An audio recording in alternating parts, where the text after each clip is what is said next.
ከቲፒኤልኤፍ ልጀምር። አሉላ ጃዋር ትሄድበታለህ። ከዛ አሉላ አንድ ላይ የትግራይ ነባራዊ ሁኔታ ጠቅላላ አድርገህ ትሄዳለህ። በዋነኛነት ለቲፒኤልኤፍ፣ ለኦነግ፣ ለፋኖ እንዲሁም ደግሞ ለጽምዶ ለሚባለው ጠቅላላ አድርጌ ጥያቄ ላቅርብና ጃዋር ሰፋ አድርገህ ትሄድበታለህ። ከዛ ወደ እነሱ ወርዳለሁ። ቲፒኤልኤፍ ምንድን ነው የሚፈልገው? አንዳንድ ከቲፒኤልኤፍ በተቃራኒ ያሉ ኃይሎች ቲፒኤልኤፍ የሚፈልገው በአጭሩ ወደዚህ ወደዛ ማለት አያስፈልግም፣ 4 ኪሎ መግባት ይፈልጋል ይላሉ። ይህንን ደብረጽዮን ገብረ ሚካኤል ተናግሮታል። ጌታቸው ረዳ በትግራይ ፖለቲካ ታሪክ የተሻለ የሚባል መንገድ አሳይቶ እያለ የጌታቸውን ስራ አንዱ አደረጉ። በተለይ የተቃዋሚ ፓርቲዎች ገብተው ስልጣን እንዲይዙ ሀሳብ ነፃነት እንዲሸራሸር ሙከራ አድርጎ ነበር የሚሉ ወገኖች አሉ። የትግራይን ህዝብ እንደ ሆስቴጅ ይዞ አሁንም የህልውና አደጋ አለብህ በሚል ወደ 4 ኪሎ ለማምጣት የሚያደርጉትን ጥርጊያ እያመቻቹ ነው እንጂ የትግራይ ህዝብ ቲፒኤልኤፍ እንደሚለው በዛ ነባሪያ ሁኔታ ውስጥ አይደለም። ችግር ውስጥም ከሆነ ቲፒኤልኤፎች ራሳቸው የፈጠሩት ናቸው የሚሉ ወገኖች አሉ።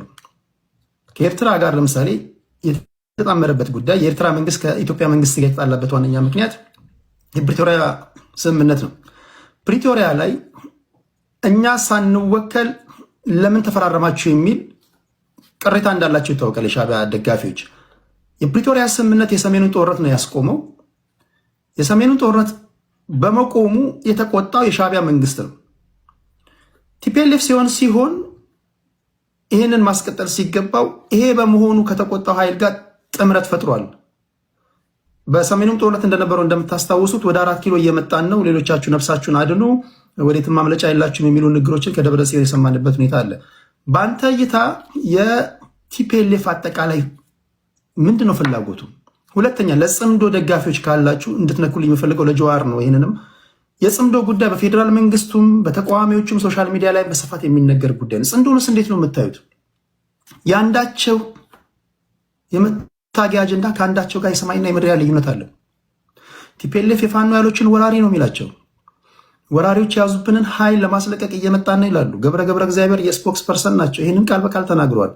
በፋኖና በቲፒኤልኤፎች የመታገያ አጀንዳ መካከል ልዩነት አለ።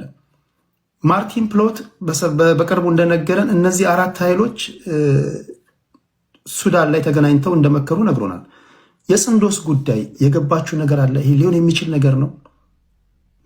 የፌዴራል መንግስቱም ያነሳዋል፣ እነሱም ያነሱታል። በኦሮሚያ ክልል ላይ ፈጠን እያልኩኝ ነው፣ ለሰዓታችሁ የቸኩልኩኝ ነው ጥያቄ የማቀርበው። በኦሮሚያ ክልል ላይ በተደጋጋሚ የሚነሱ ጥያቄዎች አሉ። ለምሳሌ ኦነግ ሲመሰረት እንደ መታገያ አጀንዳ አድርጎ የተነሳባቸው 3 ጉዳዮች ናቸው እኔ እስከሚገባኝ። በዚህ ጉዳይ ላይ ከራጁ ጋር እንስማማለን፣ አንከራከርም። ራስን በራስ የማስተዳደር ጉዳይ አለ፣ የቋንቋ ጉዳይ አለ፣ የአዲስ አበባ ጉዳይ አለ። አሁን ባለው መንግስት እነዚህ ጥያቄዎች ከሞላ ጎደል ተመልሰዋል። አሁን ኦነግ የሚታገልበት አጀንዳ ምንድን ነው የሚሉ ወገኖች አሉ። ለዚህ ምን ትላላችሁ? ሰፋ ለህዝብ ስላለ ላልሰማችሁ ለሰማችሁም ድጋሚ ነው ይሄን ለራጁ ማነሳለት። በቋንቋ ጉዳይ ላይ ቀደም ሲል እንኳን በወጣው እንትን ላይ ሰምታችሁ ከሆነ በኦሮምኛ ቋንቋ የመንጃ ፈቃድ እንዲሰጥ የስራ ቋንቋ እንዲሆን 5 የፌዴራል ቋንቋዎች እንዲሆኑ ተመርጦ ወደ ተግባራ ለመግባት በሂደት ላይ ነው ያለውና ምን ኦሮሚያ ክልል ላይ ምን የሚያስነሳ ጥያቄ አለ? ከሞላ ጎደል እየተመለሰን የሚሉ ወገኖች አሉ። ይህን ምን ትላላችሁ? በፋኖ ጉዳይ ላይ የክላሪቲ ጉዳይ አለ። ብዙ አይነት ሀሳቦች ናቸው የሚንሸራሸሩት እና የትኛውን ይዘህ የትኛውን መጣል እንዳለብህ አታውቅም። ሁለተኛ የመታገያ ቋንቋ አማርኛ በመሆኑ ሁሉም ኢንፍልትሬት አድርጎ ለመግባት ኢዚ ነው አማራ ፖለቲካ ውስጥና ትንግርቱ የአማራን ትግል እንዴት ነው የምታየው? ይህን ካልኩኝ በኋላ ጃዋር ጠቅላላ አድርገህ እነዚህ ያነሳኋቸውን ትሄድባታለህ። እናንተ ስማችሁን የጠራው ጥያቄ የወረወርኩላችሁ እናንተ የሚመቻችሁ ምላሽ ትሰጣላችሁ። አብይ አህመድ ወደ ስልጣን ከመጣ በኋላ ቀጥታ ወደ ጦርነት ነው የገባው። አብይ ላይዋጋ ወይም ደግሞ ብልጽግና ላይዋጋ የሚችልበት መንገድ ነበር። አንዳንዶች ጠቅላይ ሚኒስትር ወደ ስልጣን ሲመጡ ይሄ ጦርነት ሊመጣ እንደሚችል አስቀድመው የገመቱ አሉ።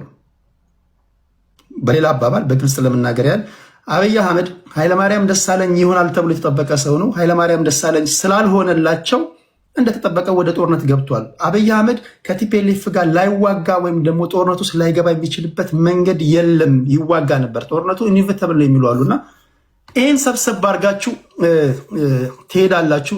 አይ ቲንክ ጥያቄ ገብቷችኋል። ከሰዓት ጋር እየተሽቀዳደምኩ ስለሆነ ይህን ጥያቄ ያነሳሁት። ጃዋር ነው ሰፊውን ደቂቃ ወስደ ባነሳውላቸው ጉዳዮች ላይ አንተ ትሄዳለህ። ከዛ ምንድን ነው የምናደርገው? እንዳልኩት ለገዢው ፓርቲ ሰዎች እድል ሰጣችኋለሁ፣ ትገባላችሁ፣ ጥያቄ ትጠይቃላችሁ። ፕሊስ ከገባችሁ በኋላ አይደለም ጥያቄ የምትጽፉት፣ ከመግባታችሁ በፊት ጥያቄያችሁን ጽፋችሁ ፈጠን ፈጠን እያላችሁ ለጀዋር ከሆነ ለጀዋር እዚህ ላይ ላሉት ጥያቄ ታቀርቡና እነሱ ይመልሳሉ። መጨረሻ ላይ የምክክር ኮሚሽን እያዘጋጀ ያለውን የምክክር ሂደት እንዴት ትገመግሙታላችሁ የሚለውን ጉዳይ ከነሱ ሀሳብ እንሰማና ምናጠቃለል ይሆናል ማለት ነው። ጀዋር ያነሷቸውን ጥያቄዎች እስኪ ሂድባቸው በሰፊው።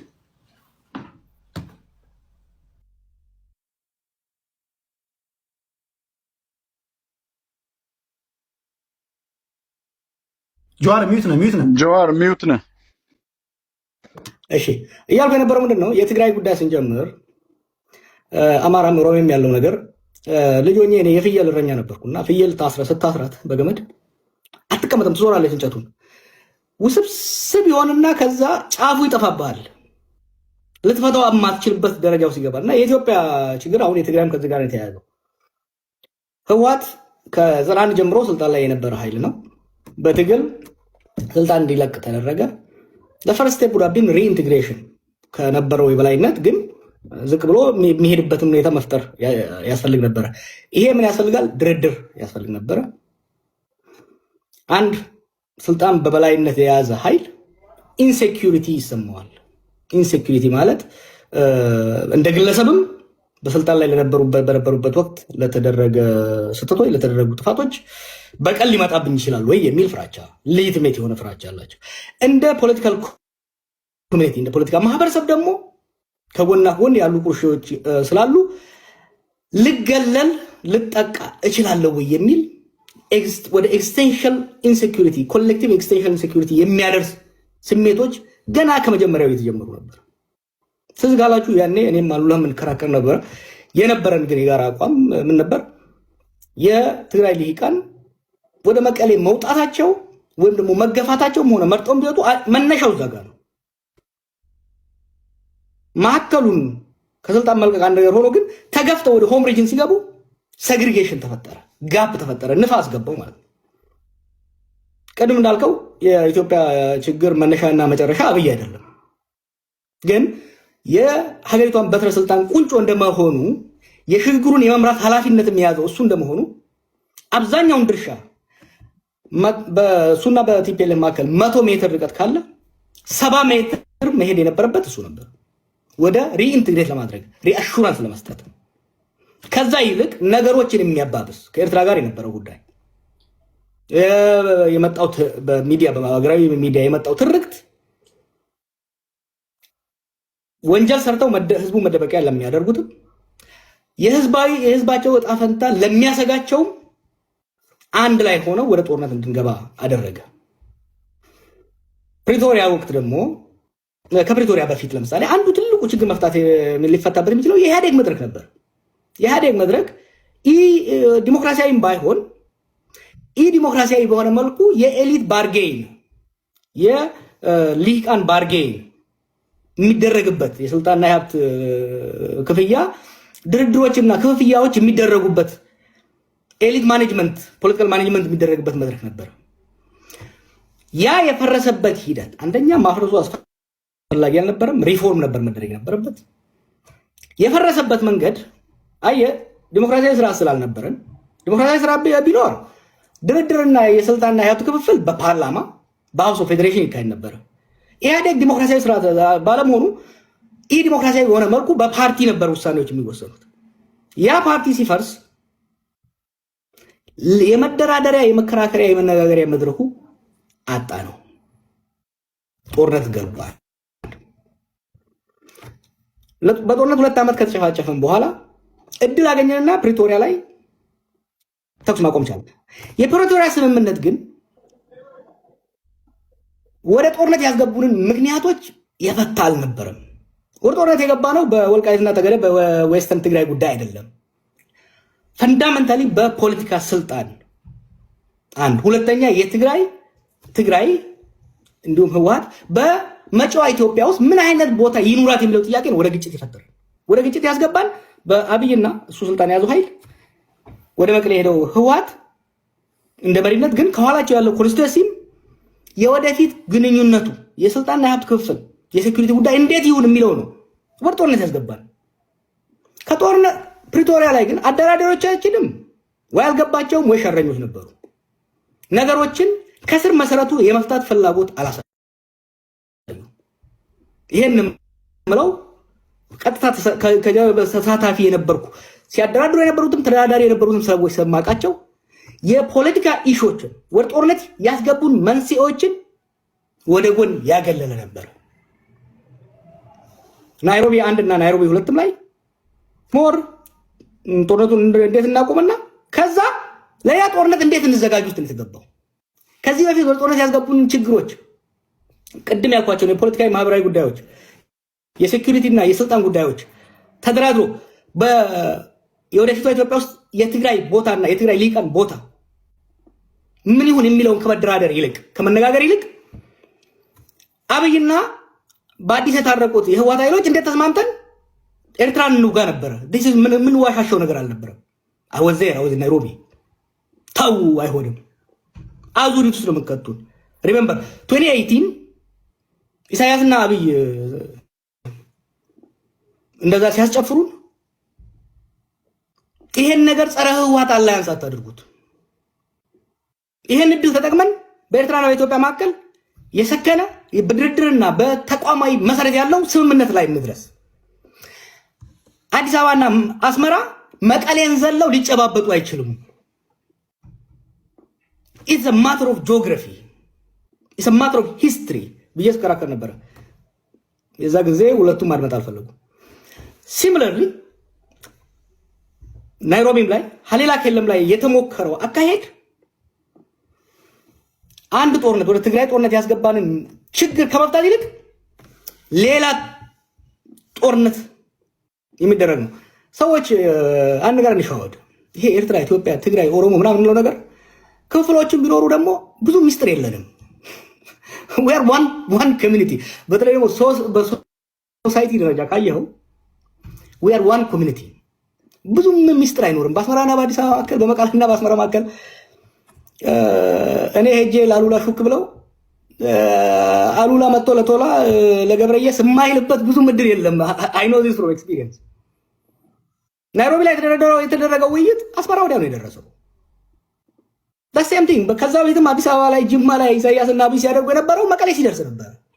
ምን ፈጠረ? ይሄ ጥርጣሬዎችን እያባባሰ ሄደ እና ከዛ ወዲህ ደግሞ የትግራይ የውስጥ ምስቅልቅልነቱ በተወሰነ ደረጃ የአብይ ኮንትሪቢሽን የነበረበት ህወሓት ያው በጣም ጠለቅ ማለት አልፈልግም እንጂ ህወሓት ከመለስ ሞት በኋላ ህወሓትም ኢህአዴግም ክራይሲስ ውስጥ ገቡ። የዛ ውጤት ነው አንዱ። ምክንያቱም ለረጅም ጊዜ በመለስ ጭንቅላት ላይ የተመሰረተ አካሄድ ስለነበረ እሱ ሲሞት ስበቱ ሴንተሩን እየለቀቀ ነው የመጣው። እሱን የሚተካ አመራር አለማግኘታቸውም አስፈላጊ መሆኑን we have to sympathize። ዝም ብለን ህወሓት ዛሬ ያለው ህወሓትና የዛሬ 10 ምናምን ዓመት የነበረው ህወሓት አንድ አይደለም። የፖለቲካ የስትራቴጂክ ሊደርሺፕ ችግርም ተፈጥሯል። ከዚሁ ጋር ተያይዞ የጽምዶ ጉዳይ ዛሬ ጽምዶ ይውደም ጽምዶ ይንገስ ብትል ብዙ ለውጥ አያመጣም። እንዴት ነው ወደ ጽምዶ የገባ ነው? ለኔ ጽምዶ 2018 ነው የተጀመረው። ኢትዮጵያና ኤርትራ ወይም ደግሞ ሻቢያና ወያኔ 1991 ደርግ ጥለው ስልጣን ያዙ። ከዛ በኋላ ሀገራዊ ተቋማዊ ኢንስቲትዩሽናል የሆነ የሁለት ሀገሮች ግንኙነት ሳይሆን የሁለት ፓርቲዎች ግንኙነት ነው ያደረጉት። ቢግ ሚስቴክ ነበር። ያ ስላልቆየ ወደ ጦርነት አስገባን። ሁለቱ ፓርቲዎች መቃቃር ጀመሩ። የሁለት ሀገሮች ጦርነት ገባን። ለ20 ዓመት ኢትዮጵያ በነበራት አቅም ኤርትራን ፍሪዝ አድርጋ በማዕቀብ ውስጥ ማቆየት ቻለች። 2018 ለኢትዮጵያም ለኤርትራም እድል ነበረ። ነገር ግን ያን እድል ዘላቂ ሰላምና በትብብር ላይ የተመሰረተ የኢኮኖሚ እድገት ከማምጣት ይልቅ ህወሓትን መደቆስ ላይ ያደረግነው። ፕሪቶሪያ ላይ ህወሓትን ይዘን ህወሓትና ብልጽግና ሆነው ሻቢያን የመደቆስ ጨዋታ ውስጥ የተገባው። ጽምዶ ዛሬ ላይ ያለውን ትናንትና ደረጃ የሚናገረውን አብይ የሚናገረውን ነገር ከተናገርን ካየነው ሌተስት ናቸው። መሰረቱ ግን ባክፋየር አደረገ። አብይ የተከተለው ስትራቴጂ ባክፋየር አደረገና ገሚሱ ወይም ደግሞ በአብዛኛው የሚሆነው የትግራይ ሊግ ከህወሓት ጋር ሆኖ ወደ ኤርትራ የሄደበት ሁኔታ ነው የምታየው። ለእኔ ጽምዶ ኢስ ዲፌንሲቭ ፓክት የኤርትራ ኃይልም ከአዲስ አበባ ሊመጣበት የሚችለውን አቅሙ ኢኮኖሚውም ትልቅ የሆነ ጎረቤት ሊመጣበት የሚችለውን እራሱን ለመከላከል ያደረገው ታክቲካል ነው። ጽምዶ ማለት ታክቲካል አላያንስ፣ ታክቲካል ዲፌንሲቭ አላያንስ። ይሄ አላያንስ ምንድን ነው ይዞ ሊመጣ የሚችለው? ወይ እነ ደብረጽዮን እንደሚሉት አሸንፎ አዲስ አበባ የሚገቡበት፣ ወይ አብይ እንደሚለው ሁለቱንም የሚፈረካከስበት፣ ሶስተኛው ደግሞ ለረጅም ፕሮትራክትድ ጦርነት የምንገባበት እድል ውስጥ ነው የሚከተል። ለዚህ ነው ይሄ ጦርነት እንዳንገባበት መረባረብ አስፈላጊ ነው ብዬ በተደጋጋሚ የምናገረው። የኦሮሞ ጥያቄ ኢቮልቭ አድርጓል። ከዚህ በፊት የነበሩ የቡድን ጥያቄዎች በገሚስ የተመለሱ በገሚስ ያልተመለሱ አሉ። አሁን ደግሞ ኒው ኢመርጂንግ ጥያቄዎች መጥተዋል። ዋት አር ዚስ ኒው ኢመርጂንግ ጥያቄዎች? የኢንተርናል ነው። አሁን ከኦሮሞ ውስጥ የወጣ ኃይል ነው። አትሊስት በአብይ አካባቢ የተሰበሰበው ኃይል ህዝብ እየጨቆነ ያለው ይሄ በኦሮሞ ውስጥም የሀብት ክፍል የኢኮኖሚ ጋፕ ፈጥሯል። በማፊያ የተደራጀው ኃይል በፍጥነት ንብረት ዘርፎ አከማችቷል። ይሄ ሀብት እንደ ሀብ ኖትስ የዘራፊዎችና የተዘራፊዎች የክላስ ጉዳይ ፈጥሯል ማለት ነው። የኦሮሞ ትግል ከብሔር ትግል ሽፍት እያደረገ በአንድ ደረጃ የሚባለው የክላስ ስትረግል በአማርኛ ረሳሁት፣ የክላስ ስትረግል ውስጥ እየገባን ያለው። ሁለተኛ የኢንዲቪጁዋል ሊብሪቲ የመደብ ትግል ውስጥ እየገባን ያለ ነው። አድቫንቴጅ አለው። አሁን የመደብ ትግል ውስጥ እየገባን ነው። ሁለተኛ የኢንዲቪጁዋል ሊብሪቲ ትዝ ይለኛል ከነብርሃኑ ነጋ ጋር የዛሬ 20 ምናምን ዓመት ስንከራከር የነበረው የቡድን መብት ይሻላል ይበልጣል የግል የምንለው። አሁን የኦሮሞ ትግል የቡድን መብትን ሻምፒዮን እያደረገ የሚመጣበት ለምን እንደ ግለሰብ እየተገደለ እንደ ግለሰብ እየተዘረፈ እየተሰቃየ ስላለ የህግ የበላይነትን የኢንዲቪጁዋል ሊብሪቲን የግሩፕ ጥያቄውን ሳይጥል እየጨመረ የሚመጣበት ሂደት አለ። ይሄ እንደ አድቫንቴጅ አየዋለሁ። አክሮስ ከአማራም ጋር ከትግራይም ጋር ከደቡብም ጋር ሊያስተባብር የሚችል በተለይ የመደብ ትግሉና የኢንዲቪጁዋል ትግሉ ክሮስ ብሪጅ ለማድረግ እድል የሚሰጥ መሆኑን መጥቀስ ያስፈልጋል። አጠር አድርጌ ለመጨረስ አብይ ሊያስቀራቸው ይችል ነበር ወይ? አጌን የእሱ ተቃዋሚም ቢሆን የሀገሪቷን ችግሮች በሙሉ እሱ ብቻውን ፈጠረ ማለት ፌር አይደለም። ግን የመፍትሄ ቁልፉንም ትልቁን ፕሮባብሊ 70% በሱ እጅ ነበር። እንደዛው ለችግሩን ኮንትሪቢዩት ያደረገው ትልቁን the burden is with him the buck stops with me አይደለም የሚለው ኦባማ ትልቁን ነገር ማድረግ የቻለው። አብይ ሲመጣ ኃይለ ማርያም ይሆናል ብለው ጠብቀው ነበር። let's be fair እኔ I was there ይሄ ነገር ሲፈጠር አትሳሳቱ። ህወሓቶች እኔ ስታገልባቸው ነበረው። ህወሓቶች መጨረሻ ላይ ሰው እንደሚለው እኮ ሙሉ በሙሉ ተሸንፈው ሳይሆን ባንኩም ታንኩም እንዳላቸው ነው። ከዚህ በላይ መሄድ ለትግራይ ህዝብም ለኢትዮጵያም አይጠቅምም የሚለው ላይ ተስማምተን ነው ማዕከላዊ ስልጣን የለቀቁት። አብይም ብቻ ሳይሆን ከኦሮሞ ሊመጣ የሚችልን ኃይል የመረጧቸው ሰዎች ነበሩ እኮ ኃይለማርያም እንዲሆኑላቸው። እነሱ ሪጀክት ስናደርግ it was clear የሚመጣው ሰው ኃይለማርያም ሊሆን እንደማይችል አምነው ነው። ፕሮባብሊ ከጌታቸው አሰፋ ፋክሽን ውጪ ያለው እነ ሳሞራ እነ ስዩም እና አባይ ተቀብለው ነው ስልጣን የለቀቁት። ኃይለማርያም ይሆናል የሚል እንደዛ እናስቀጥላለን የሚለው ተስፋ በ2017 መጨረሻ አካባቢ ላይ የህወሓት የ45 ቀን ስብሰባ በኋላ ይሄ ግምገማ አልነበረም። እንዲሆንም አልተፈለገም። ከኦሮሞም ከአማራም ከደቡብም እሱ ፓፔት እንዲሆን ይፈልግ አልነበረም። ከትግራይም ይልቅ ይፈልገ አልነበረም። ወደ ጦርነት ያስገባው አብይን ፓፔት የማድረግ ጉዳይ ሳይሆን የኢንሴኪዩሪቲ ጉዳይ ሪአሹራንስ ያስፈልገው ነበር። በስልጣን ላይ ለረጅም ጊዜ የነበረ ኃይል ስልጣን ሲለቅ በግለሰብ በቀል እንዳይመጣበት እንደ ማህበረሰብም ችግር እንዳይመጣበት ሴንተሩን ከተቆጣጠረው ኃይል ሪአሹራንስ ያስፈልገው ነበር። አንድ ይሄን ማድረስ አልቻለም። ይሄን ብቻ ሳይሆን በኦሮሚያ ውስጥም ያለውን በአማራ ውስጥም ያለውን ሁኔታ ማኔጅ ማድረግ የሚያስችል ሁኔታ አልተፈጠረም። አንድ ብቻ መሐመድ ያለው ላይ ኮሜንት ላደርግ። እዛ ላይ አንድ መስማት የምፈልገው ነገር ስላለ ሽፈራው ቢሆን እንዲህ ሊሆን ይችል ነበር። እጩ ነበሩ። ደብረጽዮን አለ፣ ደመቀ አለ፣ ሽፈራው ሽጉጤ ያለ አብይ ናቸው የነበሩት መጨረሻው ላይ። ሌትስ ሽፈራው ሽጉጤ ቢሆን በአብይ አህመድ ቦታ አሁን የሆነው ነገር ይሆናል ብለህ ታስባለህ? ሊሆን የሚችልበት እድል አልነበረም። ሪያሊስቲክ ሆነን እንነጋገር። የዛን ጊዜ የፖለቲካ ፕሬሸሩን በግንባር ቀደም እየመራ ያለው የኦሮሞ ኃይል ነበረ። ከኦሮሞ ጀልባ ደግሞ የነበረው የአማራ ኃይል ነበረ። የኛ ታክቲካል ቾይስ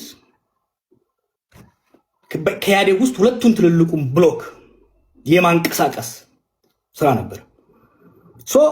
ሽፈራው የመሆን እድሉ አልነበረም። ነገር ግን ሽፈራ በሁለቱ ብሎክ ቢደገፍ ኖሮ የተሻለ ሊሰራ የሚችልበት እድል ነበረ። ግን ሽፈራው የመሆን እድል ሃይፖቴቲካል ነው አንተ የጠየቀኝ። ግን ያ ሃይፖቴቲካል የመሆን እድሉ በጣም ጠባብ ነበረ። ሽፈራውን ህወሓት ቢያስቀምጠው በሳምንቱ ይጣል ነበር። አባዱላን እኮ ፈልጎ ነበር ህወሓት። አባዱላን ቢያስቀምጠው በማግስቱ ይገለበጥ ነበር። የነበረው የለውጥ እንትን አስቸጋሪ ነበር የሚሆነው። ቴዲ የመጨረሻው ታዲያ አብይ አልቆረጠም ያለው ለምንድን ነው? አብይ አስቸጋሪ ሆኖ ለምንድን ነው? አንዱ የመጽሐፍ ውስጥ ጽፌዋለሁ አይተው እንደሆነ የጁኒየር ሚሊተሪ ኦፊሰሮች በተለይ ደግሞ ፍሮንት ላይን ቲም ያልመሩ የውጊያ ያልመሩ ሲኒየር ያልሆኑ ሰዎች ሲመጡ የሚኖራቸው ሚሊተንት ማይንድ ነው። በጦርነት ያልተገራ የሚሊተንት ማይንድ አለ። ገና ተዝጋለ ተቃውሞው ነበር። ያስቀመጥኳቸው ክራይቴሪያዎች ነበሩ። የሱ ፐርሰናሊቲ፣ የልምድ እጥረት እና የነበረው አምቢሽን ኦቶሪቴሪያን የሆነ ሃይሊ ሴንትራላይዝድ የሆነ ቤዚካሊ የኢህአዴግን የአንድ ፓርቲ አገዛዝ አውራ ፓርቲ አገዛዝ በአውራ ግለሰብ አገዛዝ ነው መተካት የፈለገው። 2018 ላይ ግን በታሪክ እየተጫኑት ሂስቶሪካል ፎርስስ የምንላቸው 9 ነገሮች አሉ። እነዛ ተደራብረው 9ኙም የተሟሉበት ሂስቶሪካል ፎርስ የምንለው የዩዝ በልጅ የወጣቶች በቁጥር መብዛት፣ የብሔረተኝነት መጋለል፣ የኢኮኖሚ ችግሮች፣ እንደዚህ የዓለም አቀፍ ሁኔታዎች አንድ ላይ ተደምረው የስቴቱ ካፓሲቲ የተመናመነበት ጊዜ ስለነበረና የህዝብ አቅም ደግሞ የተጠናከረበት ወቅት ስለሆነ አይደለም የግለሰብ አምባገነን የአንድን ፓርቲ የበላይነት ወደ አንድ ግለሰብ የመቀየር ይቅርና ያንን የአንድ ፓርቲ የበላይነት የኢህአዴግን የበላይነት እንኳን ኢንታክት አድርገህ ለማስቀጠል በጣም ከባድ ነበር። ያን ስትሞክረው ሁለት ኃይሎች ተጋጩ ማለት ነው። የአብይ አምቢሽን የፖለቲካ ኃይሎቹ አምቢሽን ሲጋጭ ወደ ዲሞክራሲ መሻገር ማቃተን፣ ጠንካራ አምባገነን ስርዓት መገንባት አቃተንና አኖክራሲ የምንለው ዲሞክራሲያዊም ያልሆነ አምባገነናዊም ያልሆነ ዲሞክራሲያዊ ሆኖ የህዝብ ቅቡልነት የሌለው አምባገነናዊ ሆኖ የስቴት የበላይነት ያለው ኃይል መፍጠር አቃተንና የፓወር ሴንተሮች አሁን ቅድም መሐመድ አንስቶታል። አሁን አማራ ክልል ውስጥ የተለያዩ የፓወር ሴንተሮች አሉ። ኦሮሚያ ውስጥ የተለያዩ ፓወር ሴንተሮች አሉ። የስቴቱ ካፓሲቲ፣ የስርዓቱ ካፓሲቲ፣ የሀገር መንግስቱ ካፓሲቲ ተከፋፈለ እና ያ ነው ችግር የፈጠረው።